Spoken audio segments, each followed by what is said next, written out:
Sebentar ini pemirsa, saya ingin informasikan bahwa selain hubungan dengan Gen Z, Capres Ganjar Pranowo juga menceritakan tentang pentingnya peran Gen Z dalam Pesta Demokrasi 2024. Berikut kita dengarkan visi misi Ganjar jika ia terpilih menjadi presiden nanti. Di tempat kita kali ini saya ingin bertanya sesuatu yang belum ditanyakan oleh media. Saya ingin Mas Ganjar bicara tentang ke depan. Bahwa ketika nanti Mas Ganjar menjadi Presiden Republik Indonesia, sebetulnya apa yang ingin Mas Ganjar bawa untuk Republik? Sebenarnya kalau kita mau ngambil keuntungan dari bonus demografi, itu modal.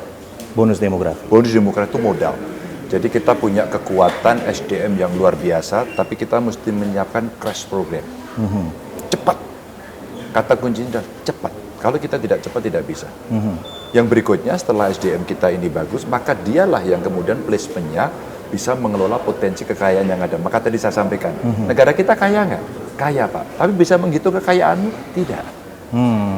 Kita butuh ekspertis mereka yang kemudian membawa bangsa ini untuk bisa menghitung, counting betul-betul ya, satu persatu, dan itu menjadi pendapatan yang tinggi.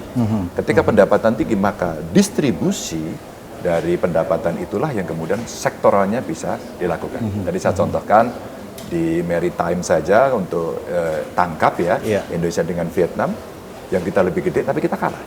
Nah kita hitung, belum kalau kita bicara mining, kehutanan, SDM, ekonomi digital. Jadi artinya kita butuh cepat untuk membawa bangsa ini karena pondasi yang dilakukan oleh Pak Jokowi cukup kuat. Dan ini cukup kuat. Jadi itu sebenarnya modal yang cukup bagus untuk itu. Jadi percepatan dan kecepatan menjadi penting. Cepat ini kayaknya buat Mas Ganjar sangat krusial ya. Apa memang selama ini yang menjadi hambatan itu kita terlalu lambat begitu Mas? Birokrasi kita lambat. Itu rakyat tidak diam. Mereka bercerita. Maka kalau kemudian dia mau protes dan pemerintah tidak melayani, apa yang dilakukan? Diviralkan sekarang. Dunianya sudah seperti itu. Sudah Generasi berbeda. Z melakukan itu. Sudah berbeda. Generasi Z tidak mendapatkan lapangan pekerjaan, dia create sendiri dengan segala kreativitas dan inovasinya. Apa kemudian kita harapkan dari negara ini kepada mereka? Kita fasilitasi. Ketika mereka mendapatkan fasilitas itu, maka kemudian seluruh potensinya akan bisa berjalan. Beberapa hal keras program yang mesti dilakukan, ya kita hire para ekspor dalam dan luar negeri, termasuk mungkin diaspora Indonesia. Kalau mereka datang, terus kemudian dia bisa memberikan, itu bagian dari cara mempercepat yang ada. Oke, jadi lack of expert Pak ya, Bapak melihat bahwa kita perlu mengumpulkan para expert ini di Republik agar bisa percepatan itu terjadi gitu. Mas, kan berkali-kali keluar, kami tidak mau tenaga kerja asing, ya enggak? Ya, betul. Kami mau sendiri, ya oke, kita setuju. Oke? Kita mau buat pembangkit listrik, bisa buat sendiri nggak? Kita mau buat mobil listrik, bisa buat sendiri nggak? Nanti kita isi. Tapi kan belum bisa kita mengisi itu kan? Maka kita melakukan percepatan. Proses magang, membentuk sekolah vokasi, ditempelkan pada industri. Kalau perlu, industri membuat sekolahan. Industri membuat sekolahan? Industri membuat sekolahan. Iya. Sehingga kemudian mereka akan masuk dan kita akan concern di situ. Tinggal pemerintah membuat kebijakan untuk memberikan insentif agar itu bisa tumbuh. Kalau tadi saya sampaikan, termasuk menciptakan entrepreneur dan ini banyak di UKM-nya kan. Anak-anak Gen Z ini sebenarnya kan ya UKM-UKM yang hebat untuk membuat startup yang luar biasa. Ekonomi digital kan tadi Bapak sebutkan Pak ya, ini salah satu concern-nya Mas Ganjar begitu. Perkiraan kita mungkin akan ada 3.000 triliun potensi di 2030 untuk ekonomi digital kita. Betul. Tapi dengan regulasi kita yang sekarang masih belum berpihak kepada lokal dalam negeri begitu. Ini ekonominya kesedot keluar semua nih. Ada rencana Bapak terhadap maka bagian dari percepatan itu adalah adaptif terhadap perubahan. Kalau dunianya sudah berubah begitu kita diam saja, puritan kita. Kita mesti adaptif, kemudian mesti adopt dari beberapa yang ada itu. Kenapa saya bicara expert, kenapa kita kalau perlu hire, agar proses akselerasinya terjadi. Kita bukan tidak percaya pada kekuatan bangsa sendiri. Ketika Bung Karno bicara berdikari, kita wujudkan. Kita tidak anti asing kan? Maka kolaborasi aja untuk melakukan percepatan itu. Sehingga dalam proses digitalisasi, infrastrukturnya kita siapkan, kecepatan internet tinggi, expertnya masuk, kontennya bisa bagus. Anak-anak itu Mas, begitu dikasih treatment gitu, larinya kencengnya minta ampun. Kita kalah. Dorong. Kasih ruang, kasih panggung mereka.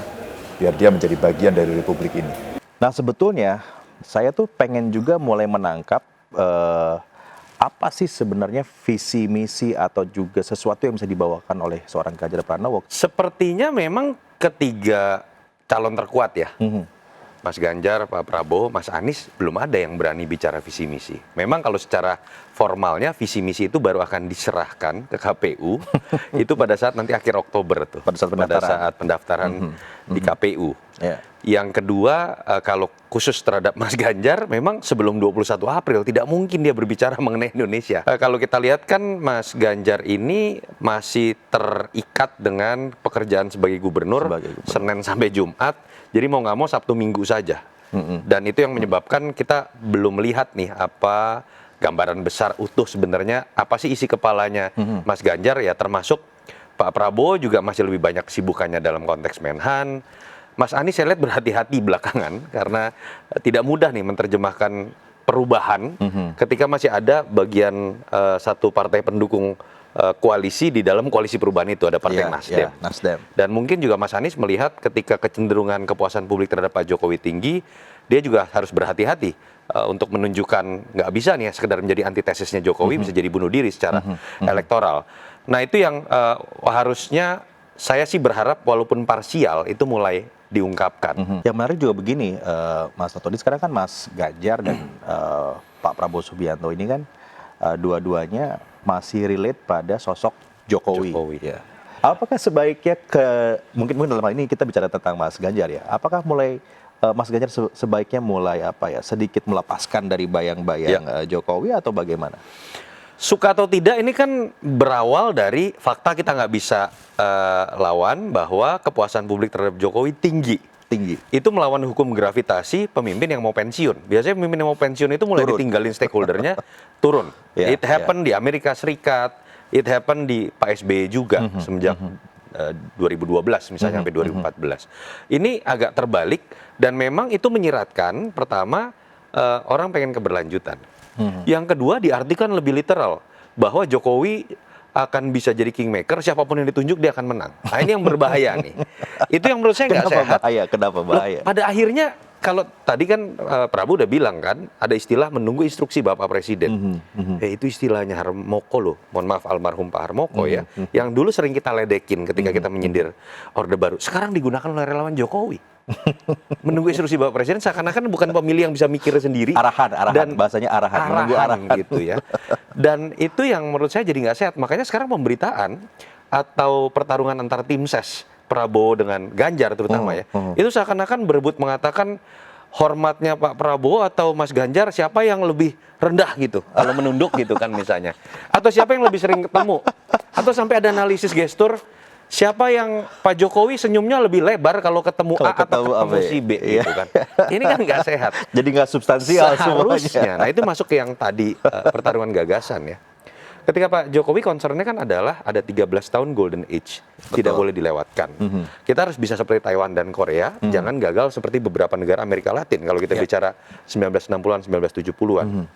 Kan concernnya di situ adalah pilihlah pemimpin yang punya kemampuan untuk melanjutkan legacy sehingga golden age itu tidak terlewati. Dan biarkan kita kemudian lempar ke publik. Mana yang lebih dianggap katakanlah mirip dengan Jokowi nggak apa-apa deh, tapi mirip secara substantif gitu ya.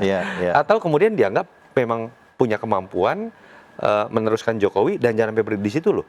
Era sesudah Jokowi harus lebih baik dong. Makanya jangan sampai mencari little Jokowi saja. Artinya sebagus-bagusnya presiden berikut kalau kita mencari little Jokowi, prestasinya tetap nggak akan sebagus Jokowi. Jadi dengan alasan itu menurut saya Ganjar pun tetap harus menunjukkan diferensiasinya secara branding dan karakter kepemimpinan. Tapi mestinya kan seorang Ganjar Pranowo juga bisa memahami bahwa itu sudah penting untuk dilakukan. Apa menurut Anda yang menarik seorang Ganjar Pranowo tidak melakukan itu?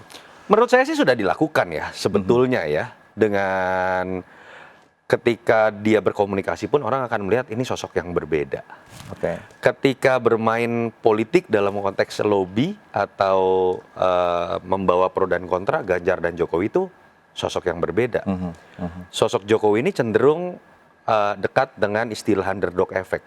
Semakin terzolimi dia semakin besar gitu ya, karena kecenderungannya tidak pernah menyerang orang. Ya. Mas Ganjarnya agak ngegas kalau menurut saya gitu ya. Jadi menurut saya sebenarnya ada hal-hal yang memang sudah bisa dilihat Perbedaannya seperti apa? perbedaannya.